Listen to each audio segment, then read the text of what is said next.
And it's Ernie Live coming to you from the opening night cast party for The Color Purple, the musical. It is amazing. Walt, what did you think? Oh, God, it was great. I love this show. It was really good. Come see it. Now, I do want to tell you, we're going to do a drawing so you can win a copy of the CD of the revival of the cast of The Color Purple. Yes. It's fabulous. But more importantly, so you have to ask questions to get in the drawing for that. Walt's going to monitor them and let us know when you've asked your questions. But we have the two stars of the show. We are thrilled to have Walt, introduce my guests. Oh, my God. First off, we have Adrianna Hicks, and you get a name tag. That's me.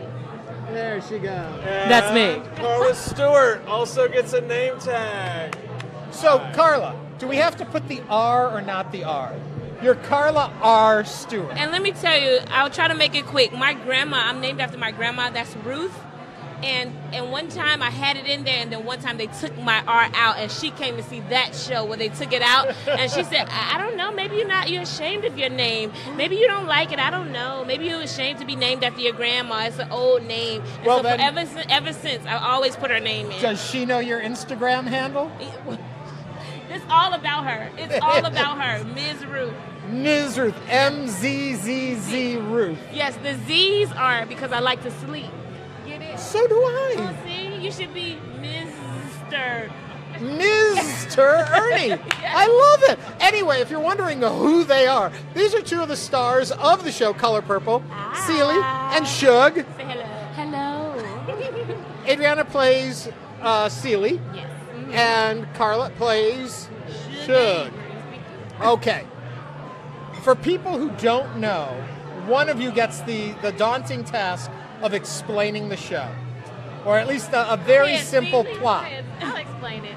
Because Well, it follows her. I mean, It's all about It is about you, It's but about- everybody loves Shug. everybody loves Shug. They say it right? in the show. It must be She's true. amazing. Oh my gosh. Well, The Color Purple pretty much is a story that follows the journey of my character Celie, who's been given some pretty rough hand of cards in her life, going through various trials and tribulations, including being separated from her sister at a very young age and also being married off at a very young age. But I also say that this story is a story of love because it follows her journey and how she gets to know herself, love herself, and she meets beautiful people, beautiful women along the way, Sophia and Shug Avery. So it's a story of love and revival. So, Carla, just so people know too, you think The Color Purple? Yes, it is. It is the same story as the film, but unfolds a little differently, being it's a theater piece and all. Yes, we like to say that our production follows more closely to the book that Miss Alice Walker wrote. And we had the privilege of meeting her, and she said to us that she feels like she's watching her book when she watched us in rehearsal doing this. So it was a great honor and a great privilege to be a part of this. But if you've seen the movie, I just want you to come with an open mind and heart. Those songs are not there, just to let you know. There's more incredible music. We've added. That's what musical theater do. We add, we enhance, and that's what.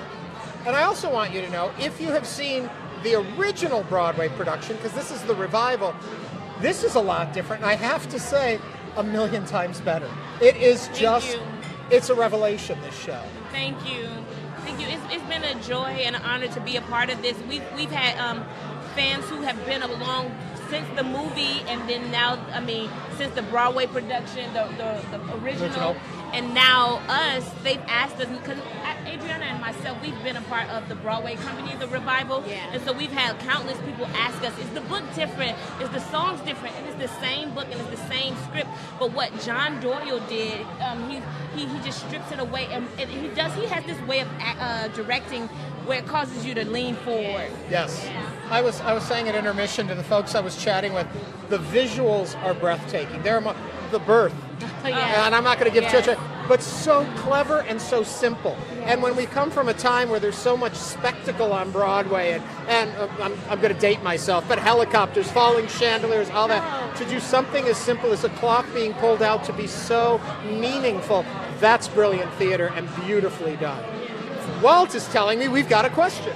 We've got a question from Vernell Jesse, and he wants to know how true to the actual book is the Broadway production, and what is the cutoff age for some themes that are dealt with. Good point. What are the how true is it to the actual book, which you just kind of addressed, but also what would be the cutoff age for bringing people to see it, because there's some heavy material here.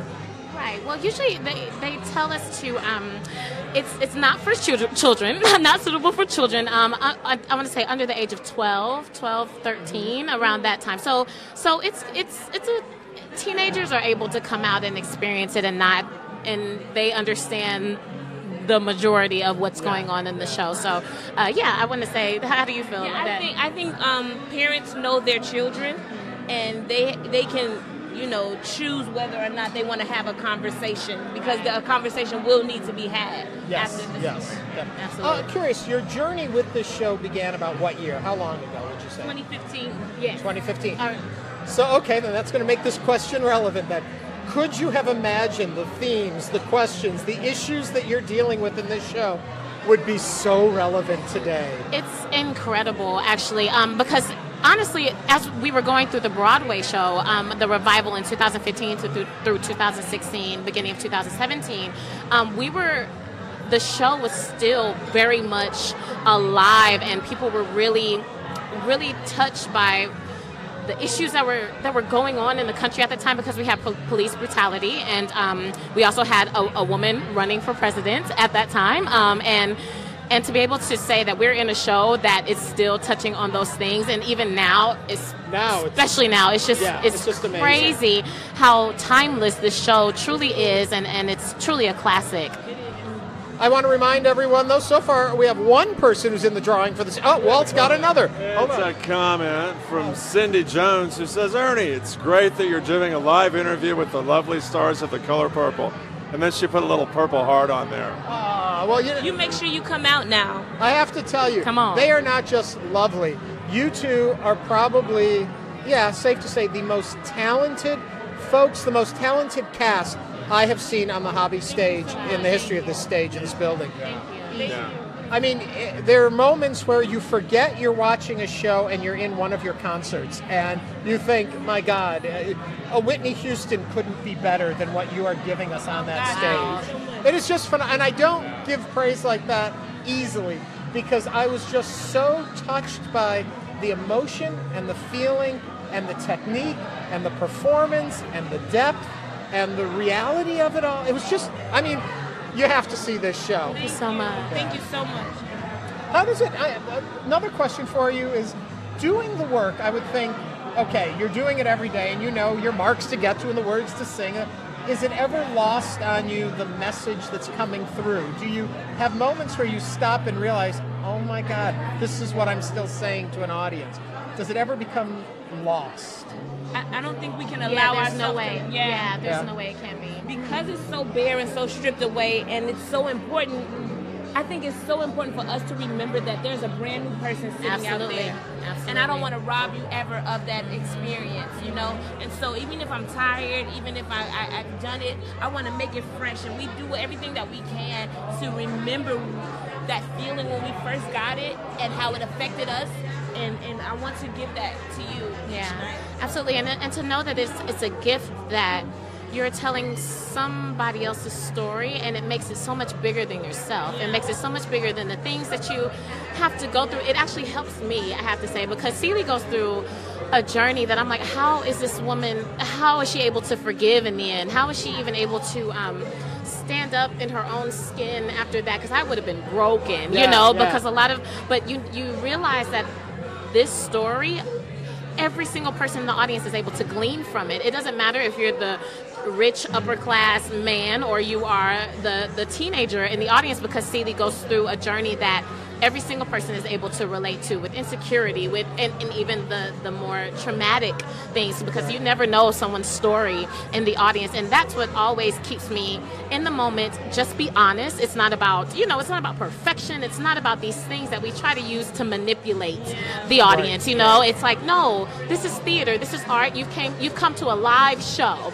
We're going to give you all that we've got, and hopefully you're able to take something back home and apply it to whatever's going on in your life. I want to remind everyone we're talking with Adrianna Hicks, who plays Celie, and Carla R. I'm going to put the R back in. Stewart, who plays Shug, and they are from Color Purple. And you know what? We have this CD for somebody who asks a question. We're going to have a drawing in a few minutes. Do we have any excitement online? No. No, because you know what? We're asking all the good questions. I don't have a chance to get it. I do want to go back to what you were just saying, and I want to say I think maybe that's what it is that we as an audience pick up on, is that you are remembering why you're telling the story. Yes, and I think that makes a difference to a performance as opposed to just hitting your mark and singing your words. And because we've been a part of it since 2015, and we've had so many people tell us testimonies of how they come out of stuff that, you know, an abusive relationship because of this show. They found power and strength to come out of it because of this show that we're telling. A 2.5-hour show. Yeah, you know, and we hope that we can touch someone in that way where they can feel like, you know what, I'm liberated, I'm free from that, and I'm going to leave.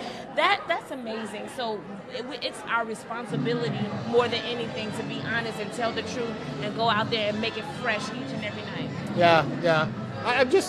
I thought when the show was over, it's the kind of show, as soon as it ended, I wanted to go see it again.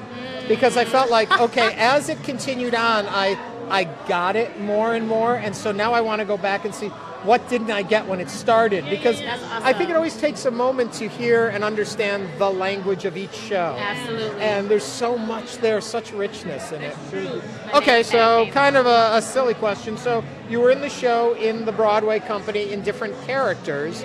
Watching the show from that point of view and to where you are now, see it differently? Do things mean different things to you now? Oh my God!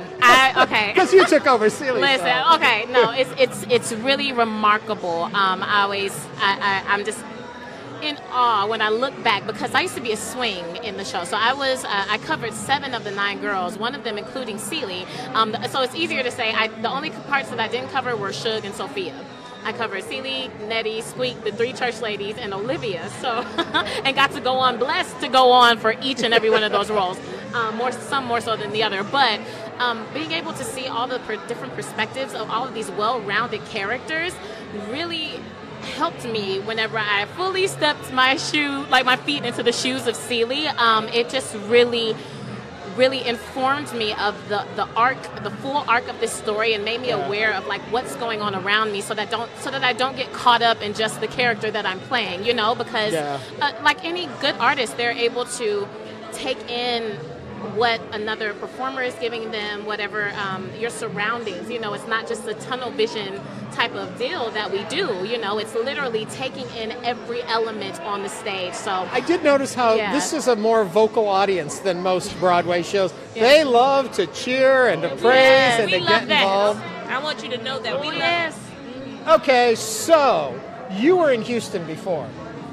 You were here in Ghost. I was, and we saw it, and you were fabulous in that too. Thank you so much. How different is it traveling with this show than with Ghost? Because that was a non-equity tour. It was. This is the first national tour. A little different experience. That was first national too, believe it or not. This was non-equity. It was really bizarre to me that we went out as the first national tour and we were non-equity. But you know what? I count it all joy, because I just think it set me up for a moment such as this. So I'm really grateful to have gone from the Broadway production as Olivia, and then I graduated and became a church lady, and then I graduated again, and now I'm Shug Avery. And so, I mean, we've been all over that stage, and no matter where you're telling the story from, I was just as present as Olivia, and then invested as Olivia as I am as Shug Avery, because what I came to realize as Olivia is that every part of the puzzle matters. It's not complete until you have every piece in place. And so I wanted to help present a perfect picture to the audience, and so I played my part. And I think the more, if I can encourage an actor that's up and coming, or that is an actor and feeling discouraged, I just feel like just play your part. Whatever your part is, do it 100%, and you will really find joy in that. I know we're running out of time, so I'm not going to mention anything about Sister Act in Germany and Legally Blonde in Austria. Yes, I'm assuming those audiences are different than a Houston audience. Listen. No. Oh my goodness. Talk about the German language and the German audience. That was another experience that helped me get here too. So Yeah, okay, we're running. I'm extremely grateful, yeah. I'm German.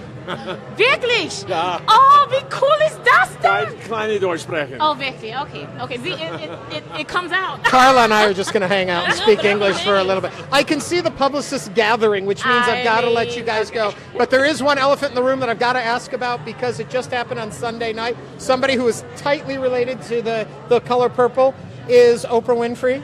She has talked about, or there's a lot of speculation about her running for president.